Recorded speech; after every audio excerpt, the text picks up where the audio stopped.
Hello everyone, जय श्री कृष्णा। तो आज की इस वीडियो में हम पढ़ने वाले हैं समास के बारे में।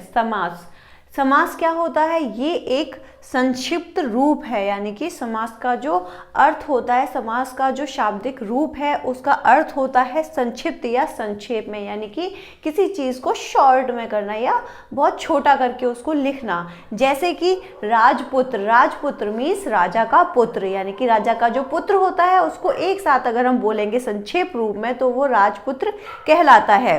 अब जैसे माता की आज्ञा, यानी कि माता ने आपसे कुछ किसी काम के लिए कहा तो और माता की आज्ञा का पालन करते हैं जो, वो मात्राज्ञा हो गई, यानी कि माता के द्वारा दी गई कोई आज्ञा वो हो जाती है मात्राज्ञा। तो ये क्या है? मात्राज्ञा एक संक्षिप्त रूप हो गया, यानी कि एक तरह से आप इसे शॉर्ट बोल सकते हैं कि शॉर्ट में होता है। तो इसकी परिभाषा देखते हैं, डेफिनेशन क्या है?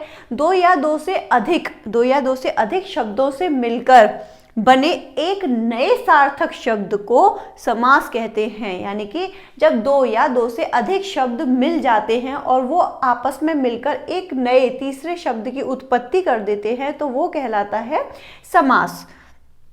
समास के भेद, इसकी एक ट्रिक है, इसके जो भेदों को याद करने की ट्रिक है। समास जो होते हैं वो 6 प्रकार के होते हैं: अव्ययी भाव समास, बहुब्रीहि समास, तत्पुरुष समास, कर्मधारय समास, द्वंद्व समास और द्विगु समास। इनके भेद को याद करने की ट्रिक है कि 6 प्रकार के हैं, ये हमें पता है, लेकिन उसमें हम देखेंगे इसकी जो ट्रिक है वो है अब तक दादा। अब तक दादा, यानी कि दादाजी क्या हैं? हमारी फैमिली में बड़े हैं, पापा के पापा हैं तो बड़े हैं, तो अब तक दादा, यानी कि अब तक दादाजी ने किया है जो कुछ भी किया है। तो अब तक दादा।